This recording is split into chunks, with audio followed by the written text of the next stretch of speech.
Welcome to Sons of Patriarchy. I'm your host, Peter Bell. Sons of Patriarchy exists to expose the hidden power structures behind Christian nationalism. Through survivor testimonies, shared storytelling, and honest expert critiques from across the political, theological, and cultural spectrums, we shine light on systems of abuse and authoritarian control principally focused on Doug Wilson of Moscow, Idaho, and the movements he has founded and influenced, as well as across Reformed and conservative churches. Our goal is not just to inform, how did we get here, and what do we do about it, but to spark meaningful conversations in homes, faith communities, and public spaces about what a healthier, freer, and more just society can look like. Together, we can dismantle harmful narratives and build communities of mutual respect and diversity. Sons of Patriarchy aims to do what Doug cannot. We will unite people. We do not demand you be like us. We meet you where you are. And while you may not always agree with us, we hope we can agree on this. Churches should be safe. You can find us on all podcasting platforms as well as YouTube, Facebook, Instagram, and X, and sonsofpatriarchy.com. Ad-free episodes, bonus content, listening a week ahead of time on both audio and video, monthly Ask Us Anything specials, and many more perks are available across 5 membership levels at patreon.com/sonsofpatriarchy. Much of the same is available via Apple Podcast subscriptions for $4.99 a month. You can give to this work directly at donorbox.com/sons-of-patriarchy. Exclusive Sons of Patriarchy merch is available at sonsofpatriarchy.com/merch. If you'd like to get a hold of us, desire to interview either myself or co-producer Sarah Bader, or you're a news media agency looking for information on Christian nationalism, patriarchy, Doug Wilson, or anything else we covered in this series, go to sonsofpatriarchy.com/contact. Now, on to the episode. Our Thursday episodes will be a bit different than Mondays. In these, we will be platforming the women, and some men, who have suffered horrific abuse at the hands of the movement we are profiling on Mondays. I will be providing very little commentary between interviews. I want the stories to be louder than I am. There will be no music or sound mixing throughout our Thursday episodes, because we want the stories to speak loud and clear. In this episode, I'm joined by Sarah Stankorb, the author of the 2021 Vice article, Inside the Church That Preaches Wives Need to Be Led with a Firm Hand, and the 2023 book, Disobedient Women. Before we begin, I'd like to read an excerpt from the Vice article that broke the floodgates open. Then, Sarah will introduce herself. From Stankorb's Inside the Church That Preaches Wives Need to Be Led with a Firm Hand. Depending upon whom you ask, Moscow, Idaho either hosts a Calvinist utopia or a patriarchal cult in which women must submit or face discipline at home and at church. Cigar puffing and presenting like a Christian philosopher king on YouTube videos, Pastor Doug Wilson is a radical provocateur, even among outspoken Christian conservatives, and appears to relish Twitter wars and blog battles. In the 1970s, he became pastor of Christ Church, which is now influential within the communion of Reformed evangelical churches, a denomination Wilson helped found that includes more than 100 churches nationally. In 2003, 94 ecclesiastical charges were brought against Wilson by his denomination, from improperly using church funds to pay off students' casino debts to carnal threatening of others, but the charges were ultimately dropped. In his book, Father Hunger, the pastor writes that a lack of fatherly authority in biblical masculinity, one that does not simper and lisp, is a root of various modern failings, including the poison of egalitarianism between genders. He has written the sexual act cannot be made into an egalitarian pleasuring party. Instead, he argues that a man penetrates, conquers, colonizes plants, while a woman receives, surrenders, accepts, and that true authority and true submission are therefore an erotic necessity. The idea is pervasive. In Wilson's wife Nancy's book, The Fruit of Her Hands, she describes wives as lovely, enclosed gardens cultivated for marital sex. But of course, a husband is never trespassing in his own garden. In consequence of Wilson's theology, women told Stankorb for the Vice article about how Wilson sided with abusers in court cases, how teachers at the school Logos, founded by Wilson, behaved inappropriately. Students were questioned by Wilson and his wife Nancy about sexual activity under the auspices of ensuring they were remaining pure. Women could be disciplined by the church for leaving childcare or food prep up to their husband. A woman at a church influenced by Wilson was cast as dangerous and cut off from friends for raising concerns about Wilson's blog.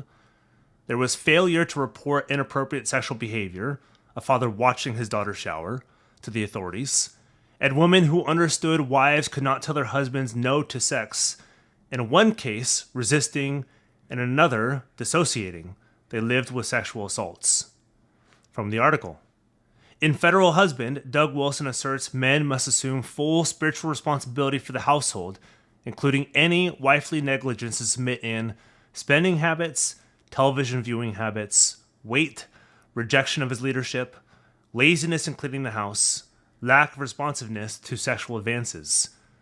Such a husband must confess failure in leading his wife, outline clear expectations, and repeatedly point out her failures. If she complies, he must move up a step, requiring another of her duties to be done. If she continues to rebel, it's appropriate to call in the church elders. Many of the emotional dynamics ex-members describe in the church run parallel to coercive control and abusive relationships, while theological demands for submission normalize the same pattern at home. Church leaders, doubling as counselors, know how to hurt rebellious members. Elsewhere in the article, Stankorb writes, "A culture that normalizes sexual abuse and harassing survivors is just one manifestation of the authority and control that blends devotion to God with submission to church leaders. For years, Christian blogs have detailed sometimes anonymous accounts of Christ Church's spiritual abuse, a phenomenon typically defined as faith leaders creating a toxic culture within a church or community and using their position to shame and control. As Wilson has built out the church's holdings, he has protected his empire through theology that demands submission and church discipline, and for those who do not comply, excommunication and occasional online bullying. For Kirkers, speaking up takes courage." And before you hear from Sarah, she wanted me to let our listeners know that she has spasmodic dysphonia, which makes her sound nervous, but she's not. So let's listen to her. Hi, I am Sarah Stankorb. I'm a religion reporter. I also cover politics and gender. My book is called Disobedient Women, but I learned about Moscow a few years before writing the book through some research I was doing while reporting a story for Vice magazine. I'll say I have covered many people who've dealt with abuse or harm within a religious setting, but the Moscow sources are front of mind for me, even after all these years, more than most. What they've been through, the lingering fear that a lot of these people have, it stays with me.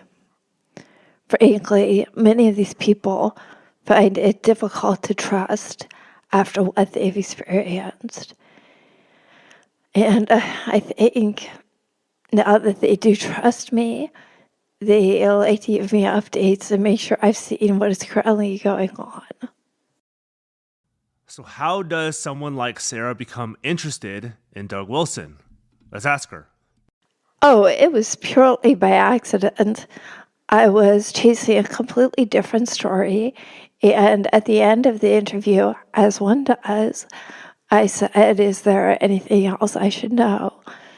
This woman I was interviewing had been part of the classical Christian education system herself, and she knew a young man who lives in Moscow who was very distressed that day.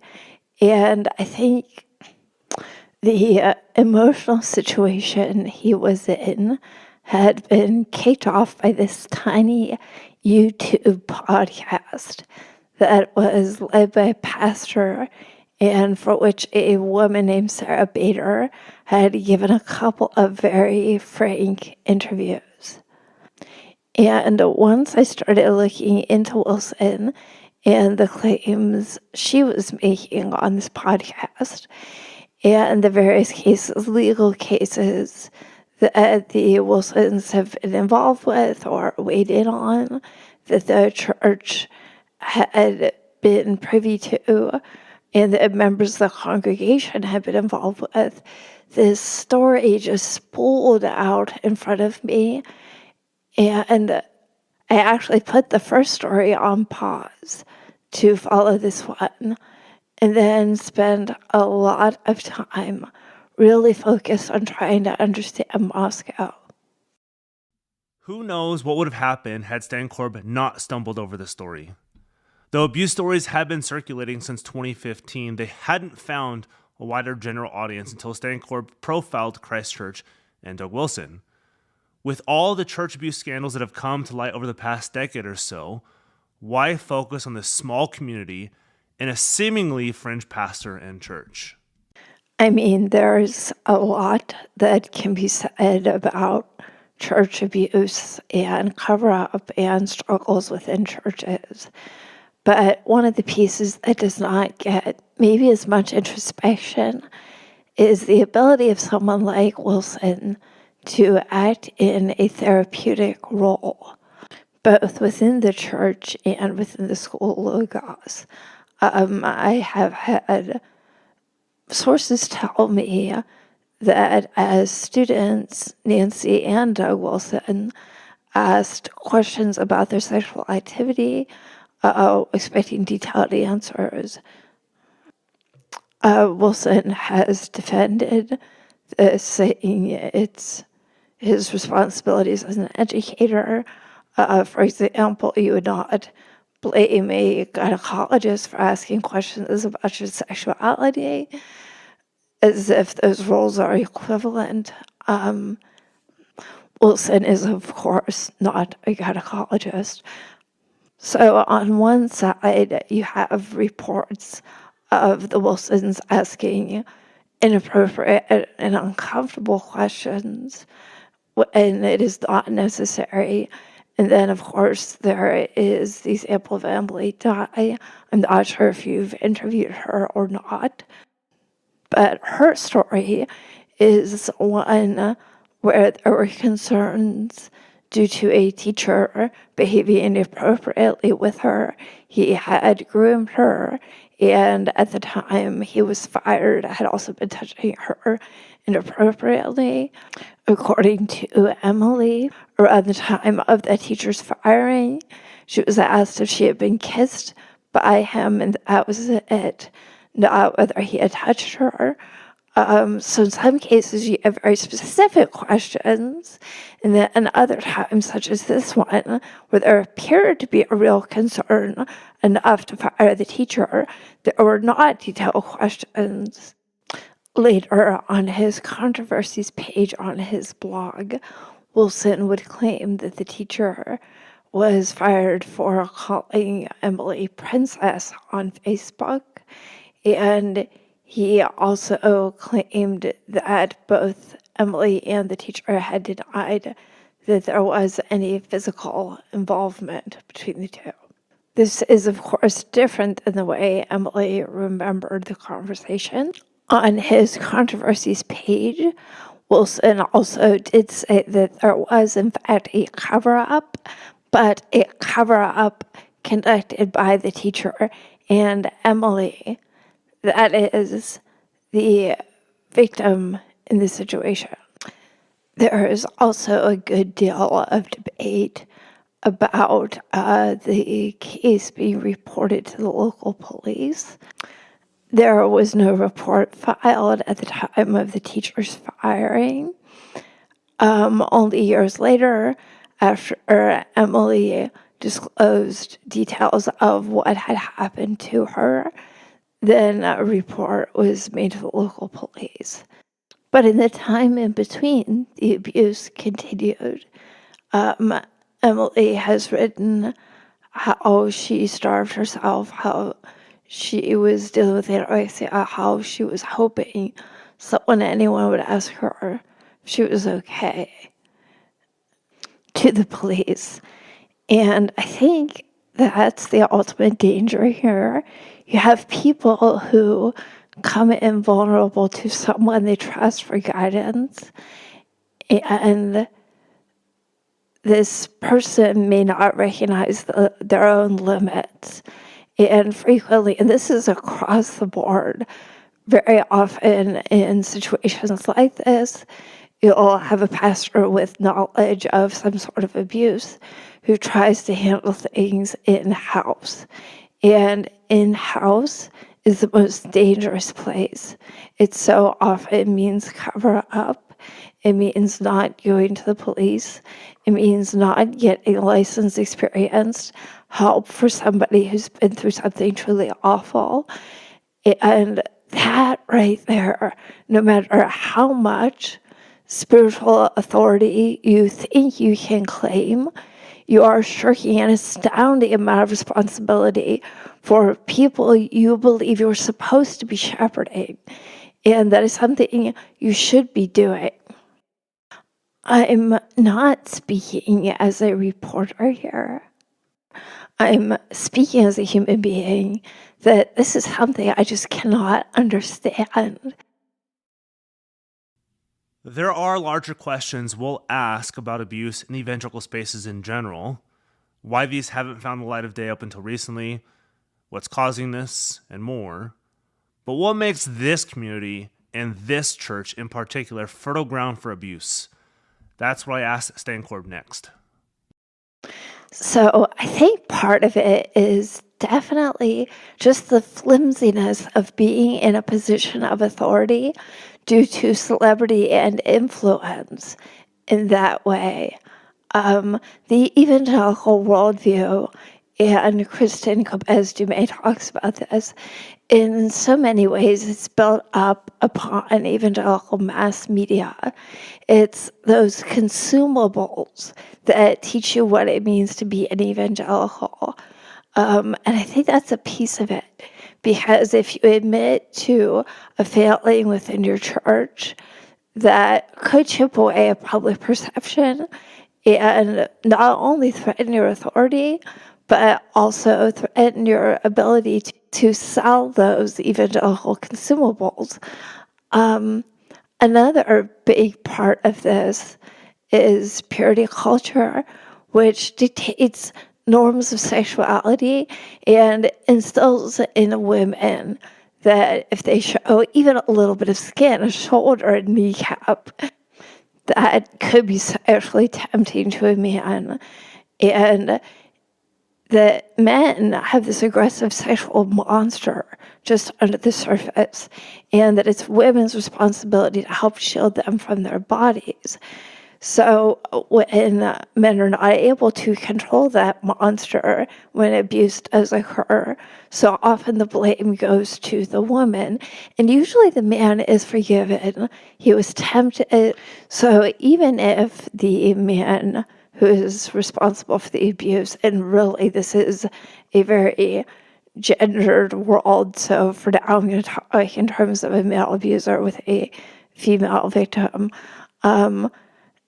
even when that happens, because the young woman has this sense of shame and blame, even when that abuse is reported to a member of the clergy, the survivor is placed in a position of seeking forgiveness when they were the victim of abuse.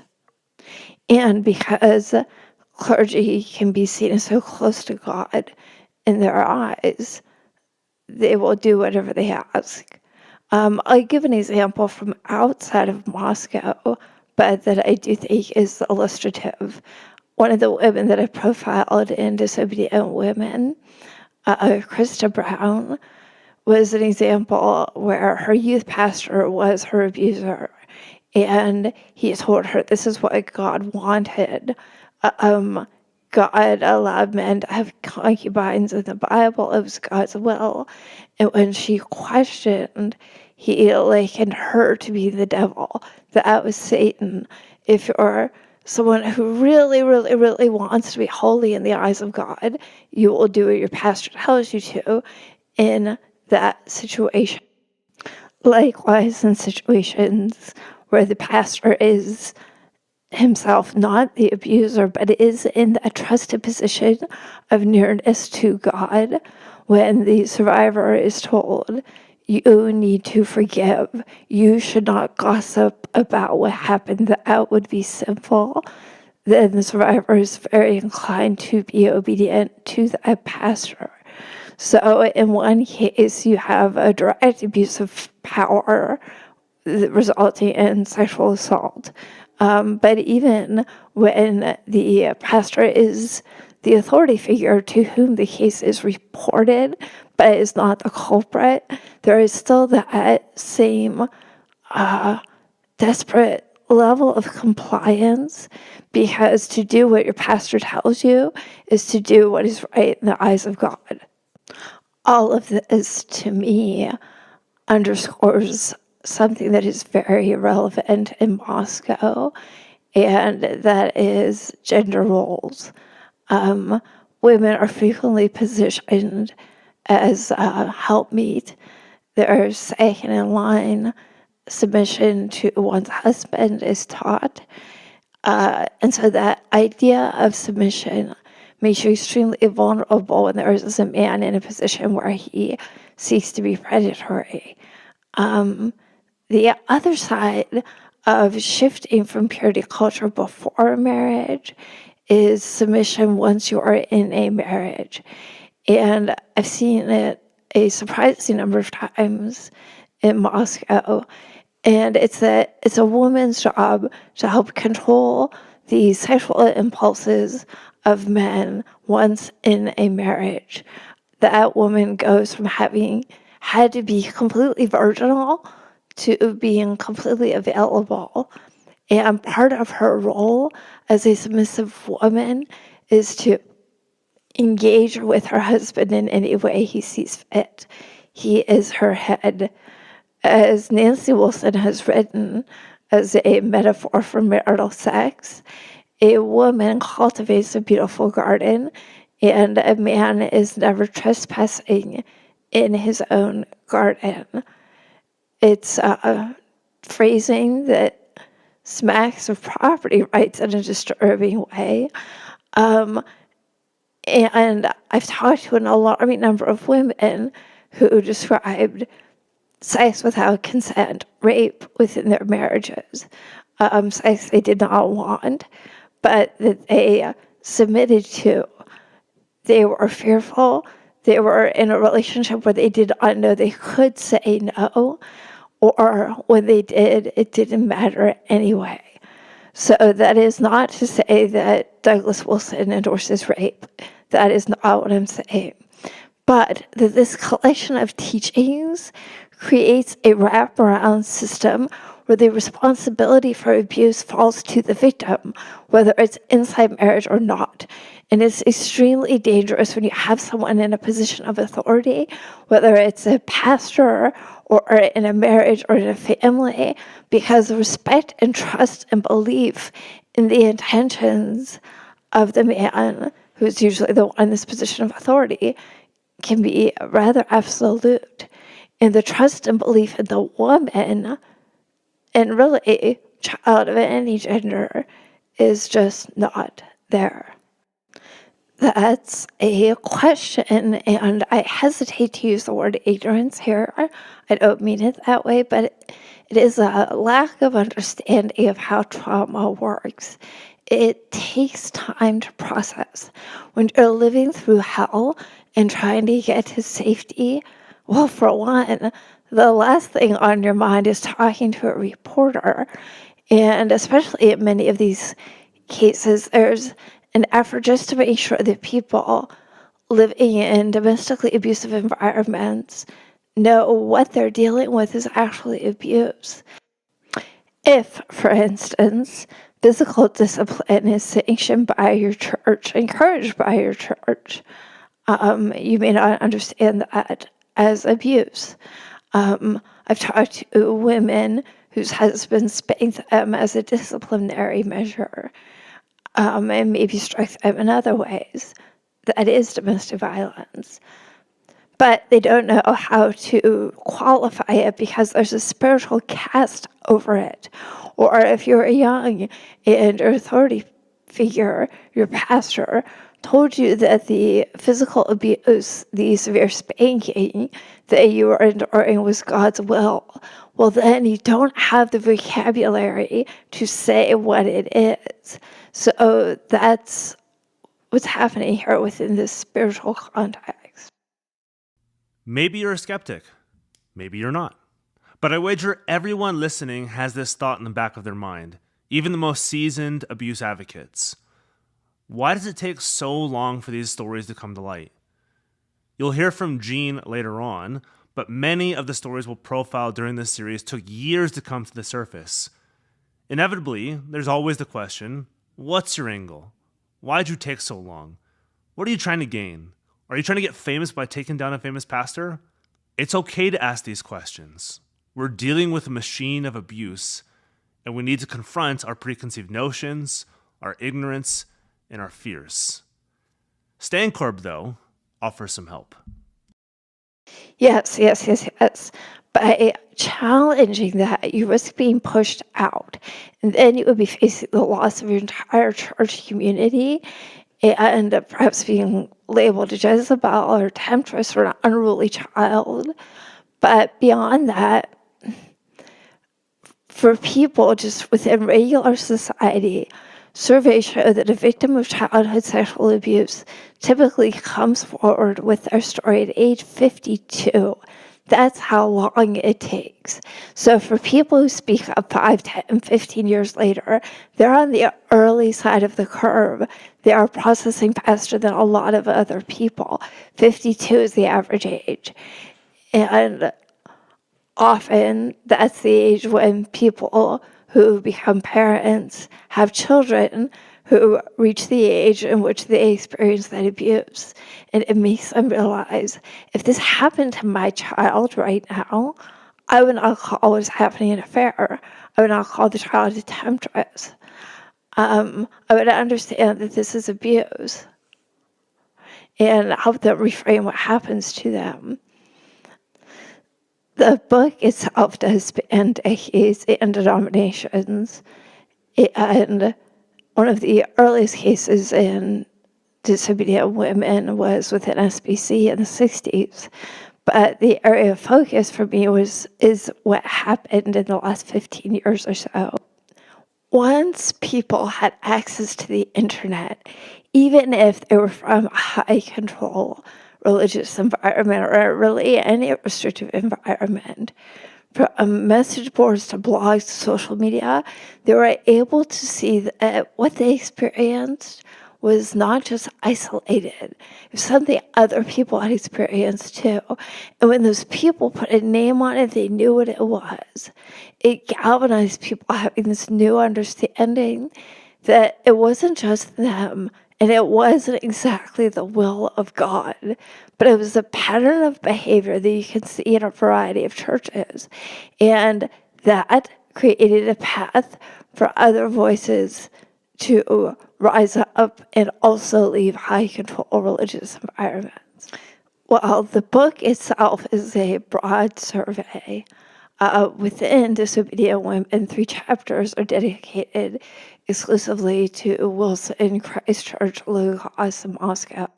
And in that context, I think for some people, Doug Wilson could be seen as a culmination of sorts. For other evangelical influencers, such as Bill Gothard, or even, and I'm holding up air quotes here, the theology of someone like Rushdoony. And when you see this cumulative effect of evangelical celebrity culture, the books, the teachings that build up this worldview, Wilson's like the 2.0 of Gothard. His media empire is so much more polished, and he learned some important lessons on spreading messages that I do think makes him a very interesting figure to write about. But in the lives of people who are under his influence, that scope of his reach makes it even more daunting to escape. So in a lot of ways, Disobedient Women culminates too with Moscow. Abuse has been in the church since the church's conception. Abuse exists in the Catholic Church, the Southern Baptist Convention, the Reformed Church, and many, many, many more contexts.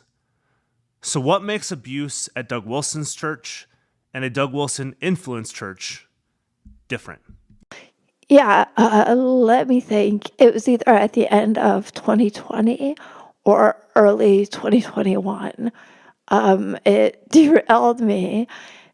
It was in a way unique compared to some of my other stories.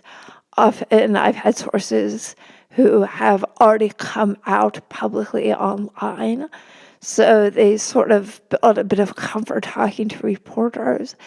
These were people who had never talked to reporters, who had sometimes not told their families or their friends the extent of what they had experienced. They were terrified to even text me. They wanted encrypted apps. They were just so worried about their messages being intercepted by the wrong person. It was just not a level of caution and fear I had dealt with before. And what makes Doug Wilson different is also what does make this situation more sinister. Without taking anything away from those who have experienced abuse in any other context, the ecosystem that has been created in Moscow that perpetuates these stories, silences them, explains them away, also can make those who live there feel uniquely trapped. Among pastoral figures I've reported on, there are a lot of people in positions of self-authority who got there due to charisma or knowing the right person. They don't have a degree in theology. They're not actually someone who's gone through a lengthy ordination process. They do counseling without any therapy background, any education in that field. But what comes out of their mouth, they claim, is guided by God. When the people under the influence of these figures also believe that, there's a huge opportunity for abuse. There's also a resistance to deal with abuse when it is reported. And I believe that part of that is because when you're in a position like this, it's actually very fragile. Though you may be evangelical famous, you don't necessarily have the qualifications, the gravitas, that someone else might in a mainline denomination, for instance. An abuse claim may call into question everything else you've done. Unless you really care about these people, the impulse instead will be to cover it up. And that's something we've seen across the board, that there's fear of losing position, or fear of legal costs, or fear of the insurance going up, whatever it is. A reputational element makes people that have that sort of authoritative celebrity value what keeps them in their position.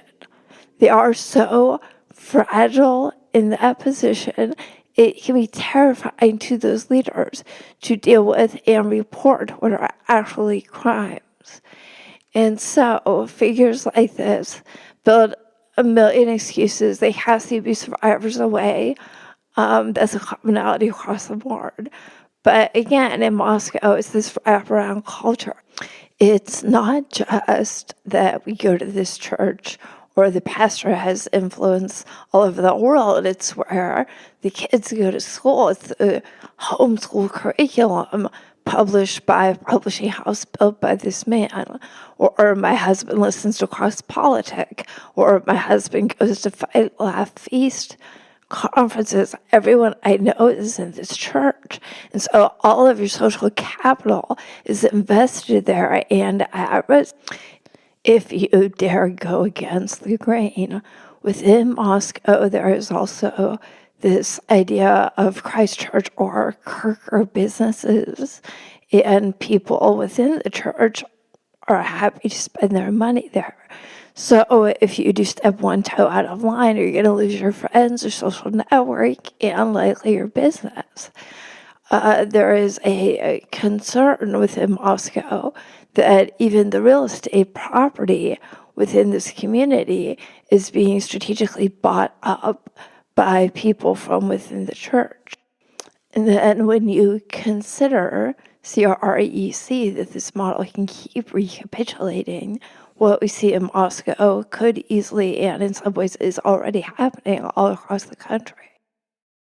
So the question has to be asked, how on earth does Doug Wilson, Christchurch, Canon Press, New St. Andrews, the CREC, Logos School, ACCS, everything Doug Wilson does get more popular the more these stories come out?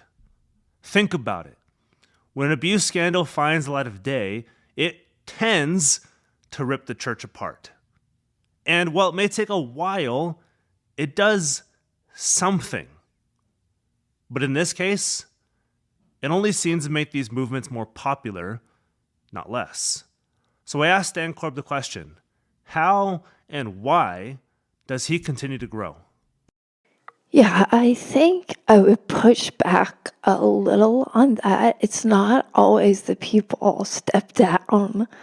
There are plenty of cases where the pastor, for example, Andy Savage, after the allegations of an assault back when he was a youth pastor in Texas, when those came out online, Savage confessed in front of his church, and they gave him a standing ovation. There's a restoration process that is baked into many evangelical communities.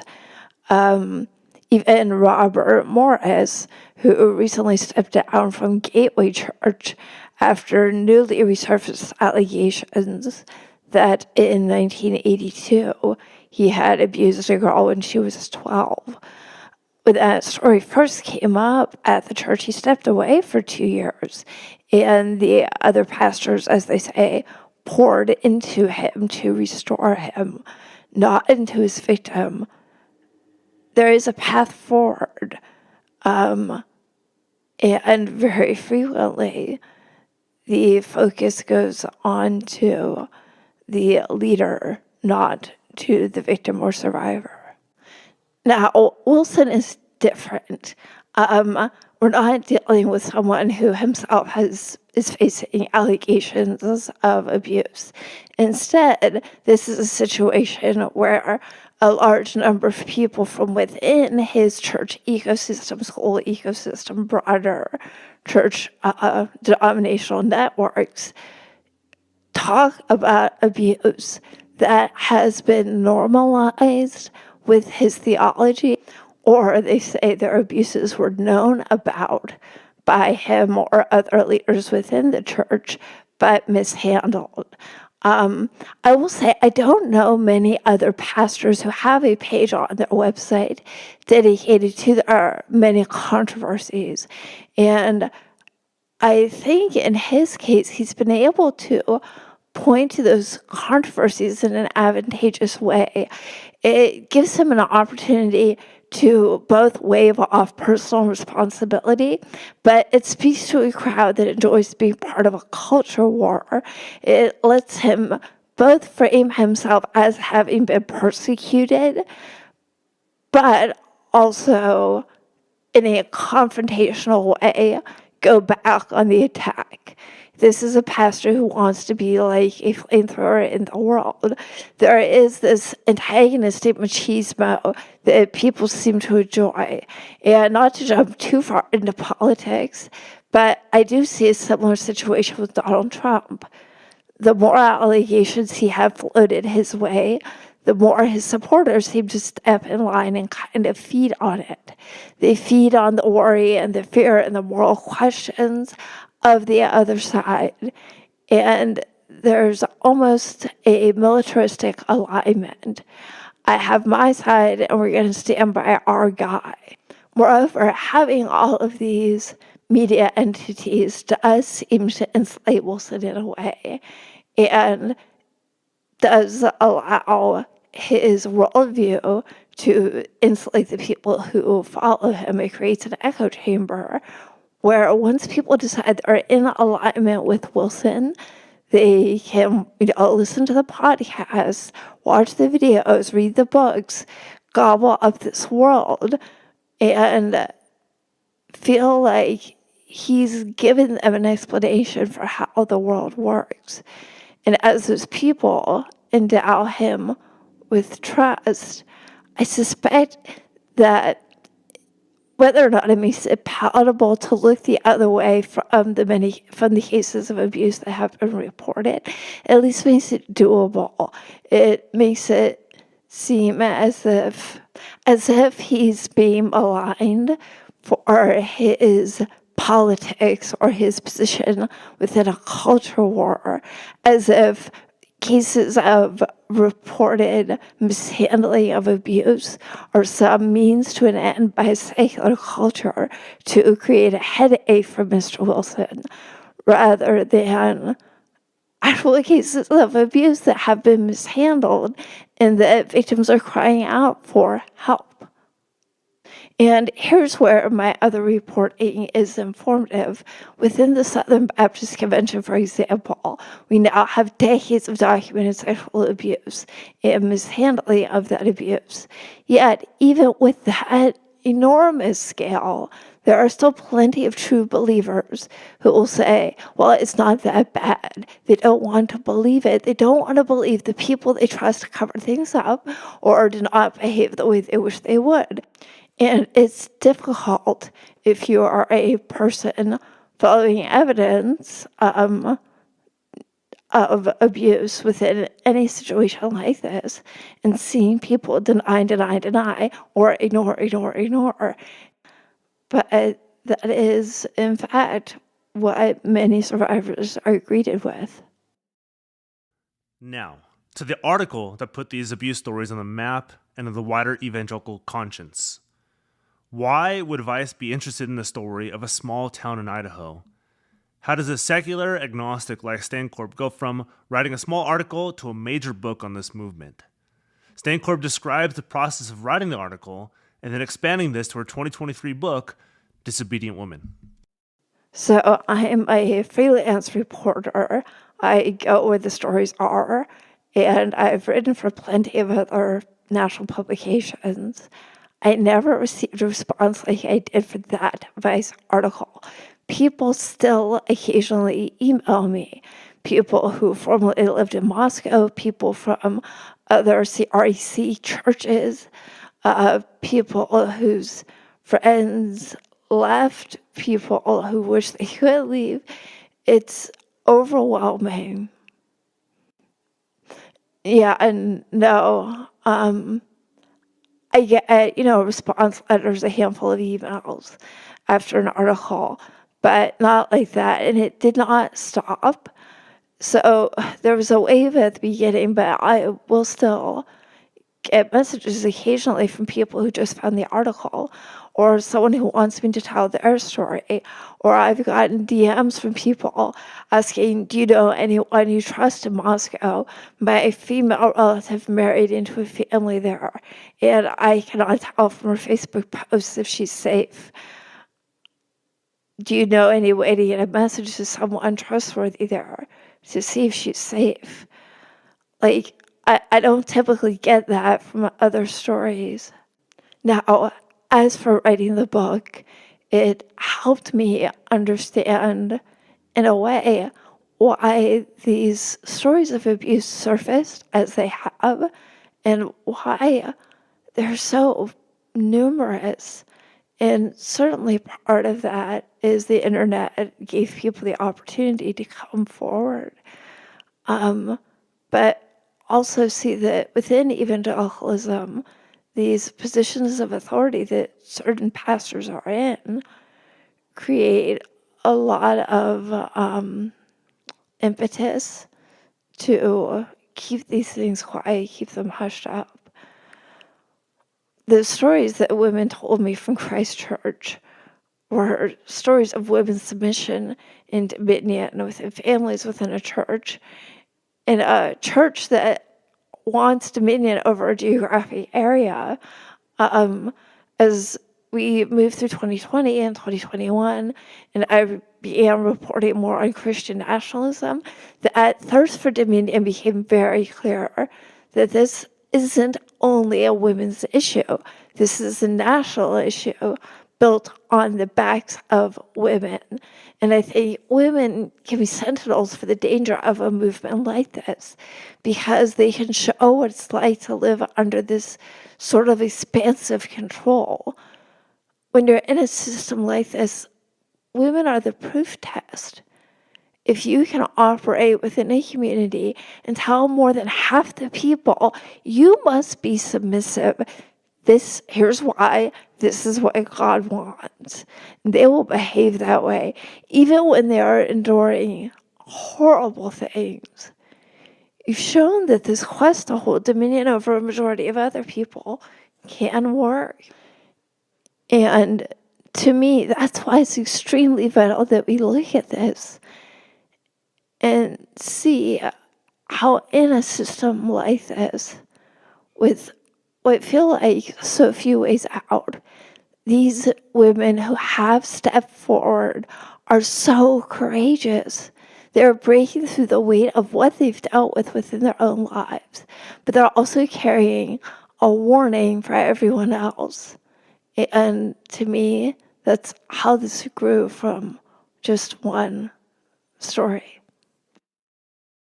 She couldn't not write the book. The response to her article impressed it on her. The volume of emails means she was on to something.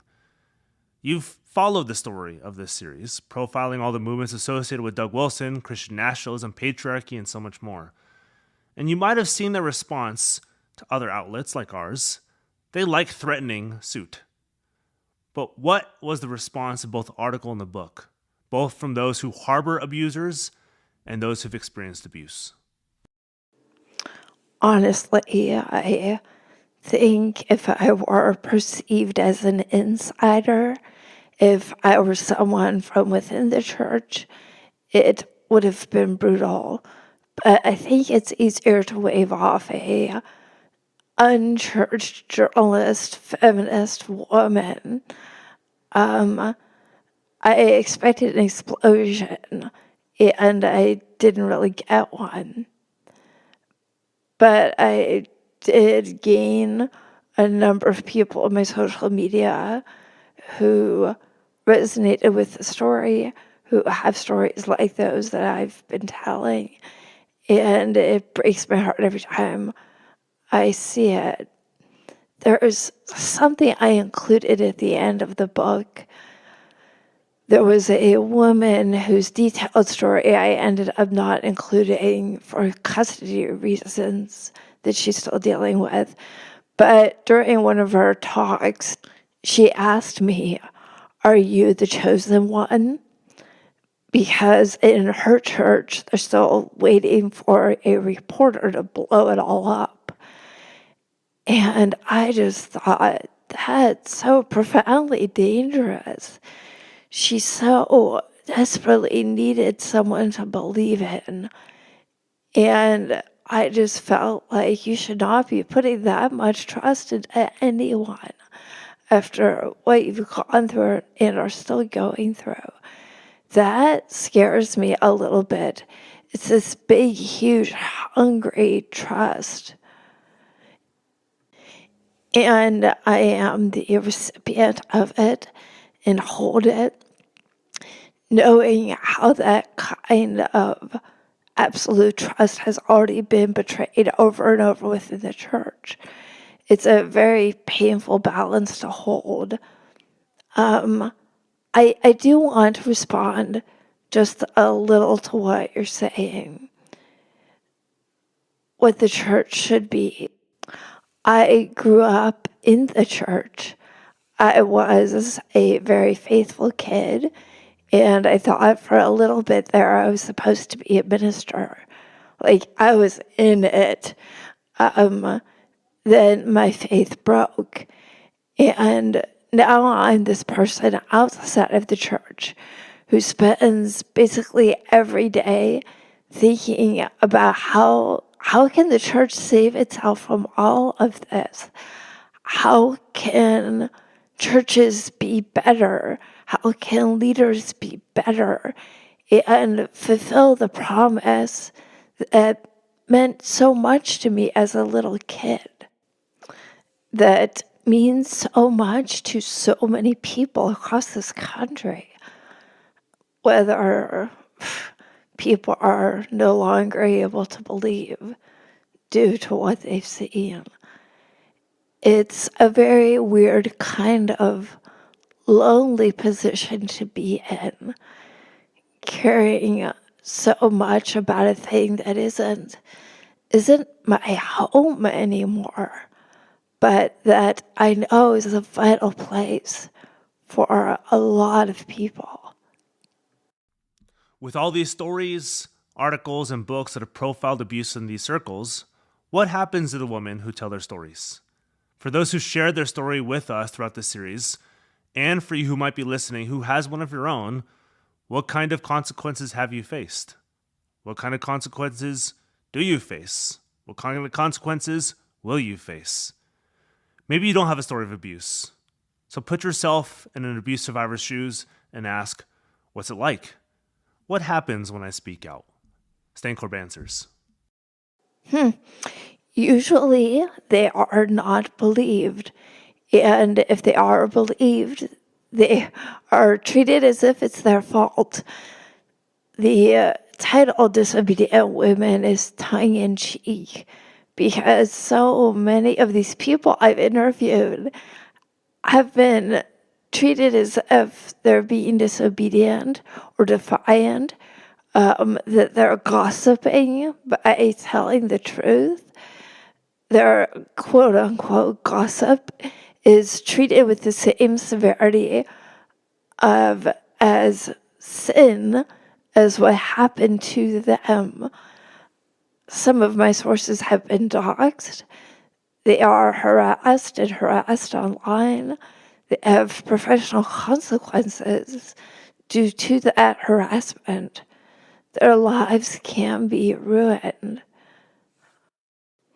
These are people often trying to get out of abusive relationships who, when they turn to the church sides with their husband, they may lose custody of their children, which are the people that are actually trying to protect. That's what's motivating them to come forward more times than not.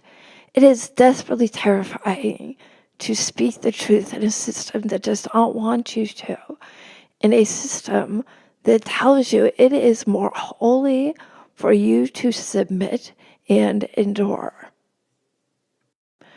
More often than not, survivors are treated as a danger that needs to be knocked down as quickly and efficiently as possible. I have interviewed sources who say, and this is not just one, this is not just a few, this is many, many, many people who have told me this, that the initial abuse was hard enough. It was a trauma they will carry for the rest of their lives. But the response from the church was tenfold what the initial abuse did to them, because they were scared, because they needed help, because they took one last chance and trusted the people who told them they stood in the place of Jesus Christ in their lives, that person would act like they hoped Jesus would act. And instead, they weaponized their vulnerability and tried to grind them into the ground. With that, I asked Stankorb for any concluding thoughts. I have a lot of things to say. I guess I'll start by saying this is not only happening in Moscow. There are a lot of copycats who want to rise up and be this influential. Joel Webben comes to mind. There are others building similar churches, trying to start their own little mini denominations, local fiefdoms. And if you're swept into that, or it's in your town, or if it's in your town and you're not swept into it, I think it's important to just be a sounding board for your friends. They may one day need a door out. And I think it's difficult to imagine leaving an abusive environment, let alone considering what it may feel like, be like, to take your understanding of the world apart piece by piece and really interrogating what you've believed, especially for the people who may be responsible for doing harm that was justified within that sort of system. I know it's hard to deconstruct that sort of sick theology that gave you that amount of power, but it's what the people in your life deserve. I recently met a woman named Margaret, who's known as the deconstruction doula. There are other communities of people online at WAM who I've written about examining Doug Wilson in Moscow. They help connect people to resources, even just simple things like online quizzes where you can determine whether what you're experiencing is domestic abuse. For a lot of people, they just don't have the words for what's going on, and having the vocabulary can change a life. It takes a lot of courage to figure your next steps out, to feel okay being independent of a religious community that was your whole world. But making those steps, especially for people who have children, letting them live a life where they are safe, I think it's worth making those steps. And hopefully your spouse takes those steps with you. I know it is also big and scary. And really, if there is a God, I just cannot imagine God wants people to live in pain and fear. I certainly don't hope so. If you have a story like one of those Sarah has written about, please know you're not alone. Know we care about you, and many others do as well. Every episode was sent to them before being published, and their feedback, edits, encouragement, and eventual approval make this what it is.